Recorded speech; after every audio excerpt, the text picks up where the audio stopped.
Hi guys, welcome back to the ECJ Academy podcast. I am your host, Malie. I am here with Chelsea and Sierra and our friend of the pod, Jim Bruner. Today we were at an environmental justice summit and we learned a few fun facts. Sierra, would you like to start? So how do you guys feel about in about a couple of years that children will have more learning problems with the air conditioning and in the schools? That, as a grandfather and a parent, that was mortifying to me. And the data, just boom, right there. And what? That was quite surprising.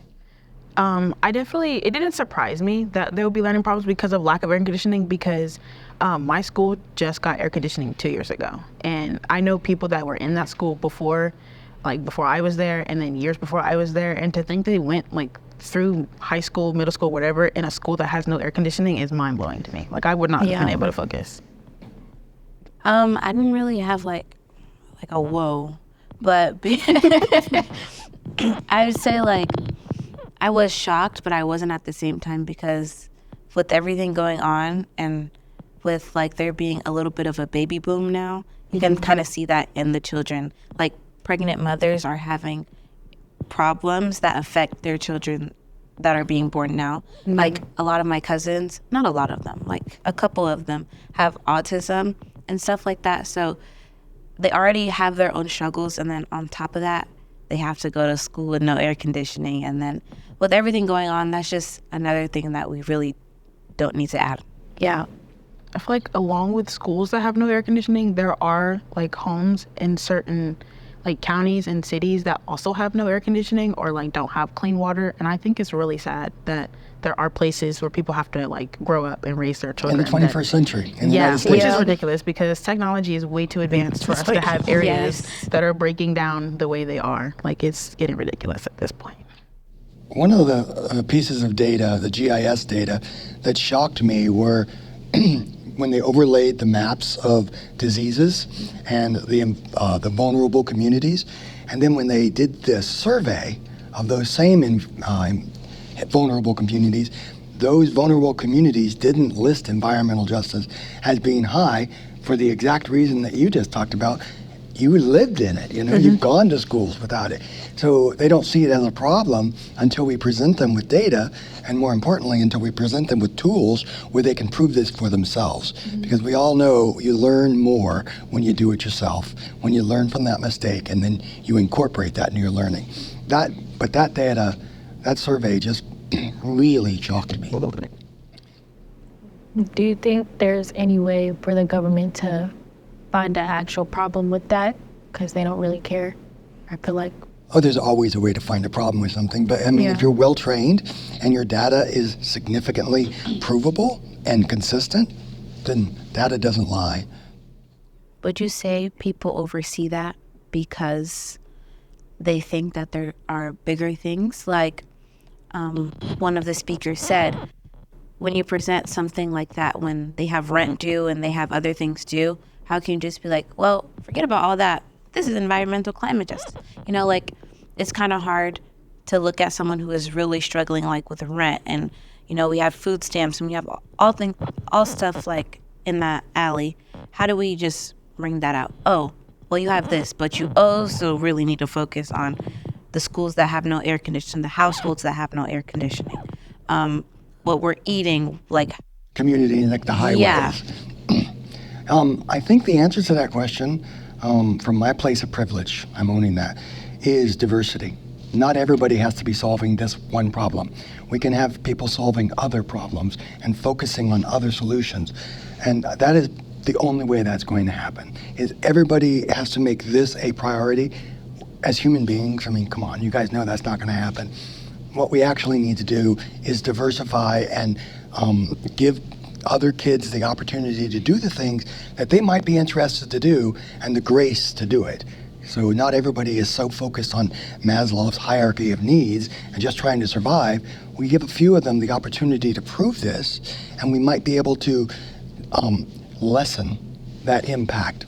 Because in those charts that they showed, housing, money, energy, job, those things were mixed up in there, and they're realities for these marginalized communities, including the community I live in. We don't have to all solve the same problem.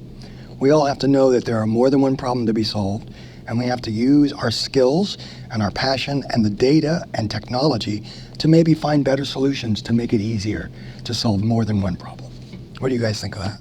I think, like, I agree with you. Yeah. How do we find these people? Like, I know we have AI coming up. Do we plan to use AI to solve these problems? Do we want to use actual people? I feel like it could start in schools. Like, I Yeah. feel like, could not start that there. like, all the information is useless, but like teaching us about like the American Revolution, like We who don't cares? care. Like, We who don't cares? care. I feel like instead of teaching us about stuff that happened in the past that isn't really affecting our future, that we should talk about what's happening now. And like, even though it might not be important to a mom, like you said, she might be struggling with the rent or she might not be able to pay her water bill. But I feel like if you start in schools, then like the children will be educated and they can go home and educate their parents, and then they live educated lives. And then when they have kids, they can educate their kids and then they can want better for themselves. Absolutely. Yeah.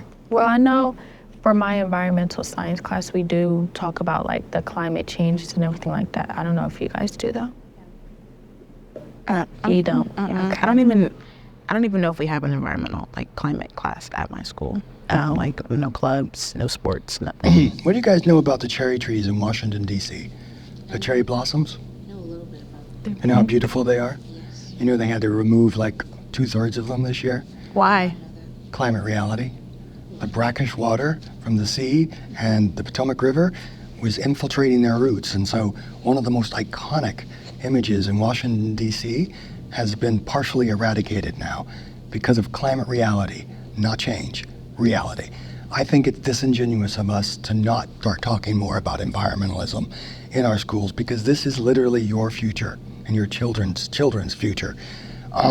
I think we need to find a way to get that message out there, and I think it starts with finding people that are afraid and don't feel empowered to make change, and give them tools to do it. And do podcasts like this and just be interested. One person interested can change the world. That's it. And then they change someone, and then they change 2 other people, and it's a Fibonacci sequence. Boom. It goes exponentially. Just talked about that. I think it, like when it comes to change, I think it's crazy that all of this started like 100 years ago based off of just like social and economic status and racial status, and how like certain people who were building up the civilization wanted to be separated. I think Dr. Reese, I think, talked about like, can't remember what it's called. but- Redlining. Yes, with like the neighborhoods and stuff like that. insidious. And it's Yeah. crazy how it's like still affecting us now, because like that leads to like housing problems, and then that leads to other health problems, and then it just like everything snowballs until it's just like this freaking avalanche. Like it's Yeah. Why, After, why do you think people are so afraid of change?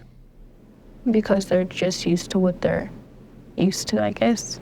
I think it's because it affects so much. We're so used to every day-to-day routine. When you just add one like minor detail, and then everyone's like, well, that messes up everything. Like, you become more aware, and people don't want to face reality. I know I don't want to face reality. I don't want to think 20 years down the line we could not have a safe environment. My kids can go to school with no air conditioning, and like things like that. I feel like once you start to think about that, you just go blank. You don't know what to do, and you feel almost helpless, and no one wants to feel that way. And it affects routines, like things that people have in place so we don't have to think about that stuff. Is why, like, I feel like if we just throw that onto people, it's just gonna fall flat on its face. Yeah. I can't argue with you. So it's fear. Yeah. Yeah. And fear is a completely artificial condition. You can stop feeling fear just by being reasonable. And again, I come back to the word diversity, because that is the way that Mother Nature deals with all adversity. And it's funny, adversity is in both those words, but if nature is threatened, then it expands its diversity. It has to. If it doesn't, it will collapse. But humans, for some reason, are obsessed with things being convenient. And I think that convenience is the enemy of diversity. And that's the message I think we need to lead with. We want to be diverse, and being diverse requires that we also focus on our environment, because we can't be thriving and we can't be achieving new things that matter if we're not safe, diverse, and aware. And it's up to us, me included and yourselves, to figure out that pathway. But we're problem solvers. One of the greatest generation of problem solvers on this planet are you. You have the sum total of human knowledge sitting there in front of you. No, you don't need to know about the Revolutionary War. You can look it up. You do need to know what the future is going to look like. That's your rallying cry. So when you say diversity, like, do you mean like children, adults, women, and men, or like racial? All of it. Anything that is not homogeneous, more than one, because they have to rely on each other. Because they're, just like I was talking about how we can get kids actually focused on solving this environmental justice issue when there are so many other issues, it doesn't have to be all of us, but if we have a diverse enough group where one of those kids out of 25 can be focused on ecology and ecologic justice and climate, then we can start winning. But not everybody can worry about the same things. That idea right there is diversity. Some of us should worry about this, or do that. That is what civilization is, and that is what nature requires. You will never find nature existing alone. It is always going to be a web. And we have to be as resilient as a web as well. Don't worry about being the spider. Be the web. So today I got a chance to talk with Jason Reese about early zoning and redlining from The Ohio State University. Here is Jason Reese. Okay, so since early zoning has always had a social control, how is it based on a racial control as well? Yeah, so, the first iteration of zoning in the U.S. Was very racially explicit, and in fact, designating down to city blocks who could live where within cities. The Supreme Court eventually found that to be unconstitutional, and so what zoning then really began to do was to discriminate based on class. And so what you'll see then is a lot of neighborhoods would be zoned so that you couldn't build affordable housing. You can't build multifamily housing, which is really critical to renters, thus kind of creating economic segregation in our cities. To your point, when you, Dr. Reese's maps and the history of redlining, what I found so fascinating is that every single one of them came back to that. Like redlining is a scar that's still on our society, and it just keeps showing up and showing up and showing up in all of these inequities. And that is because redlining is the absolute opposite of diversity. And it's a prime example of how it scars our experiences and changes us, and why we need real, meaningful, equitable, and diverse change today. Yeah, that's kind of what he told me when listening to him. He said that all of our scars from the past is gonna basically haunt us in the future now. Huh? So, yeah. Today at the Environmental Summit, we got the chance to speak to Dr. Hood and Mr. Allen. We talked to them about health care and health disparities and health inequity and how it affects climate change. And here's what they had to say about that.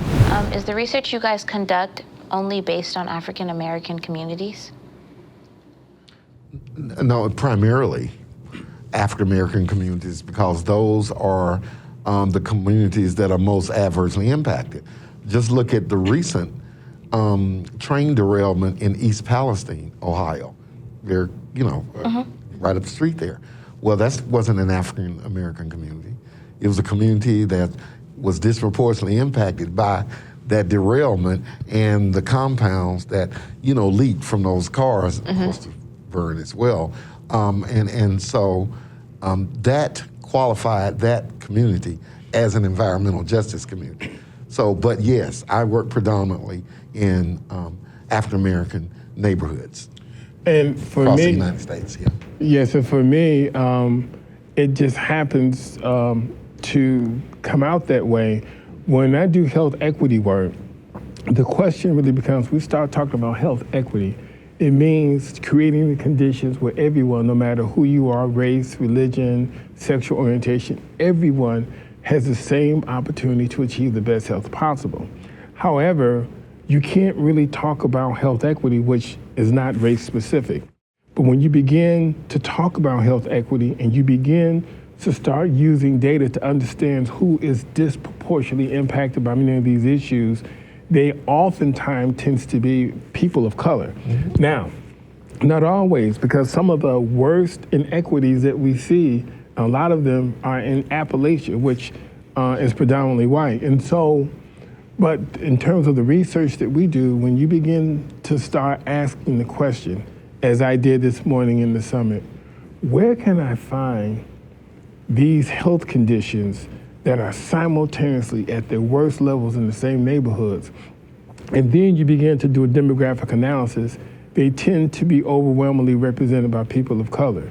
And it's an important distinction, because when we do a lot of our analysis, we don't go back and say, hey, let's find out where the African Americans and Latinos and the Asian community are really doing poorly. Right. We don't do that. We say who is doing the worst, and then we see who's there. And they tend to actually, and a lot of times, to be overwhelmingly people of color. Thanks for tuning in to today's episode of the ECJ Academy podcast from the Environmental Justice Summit. If you would like to learn more, you can visit our website at ecjacademy.org or take a visit to our Instagram at ECJ Academy.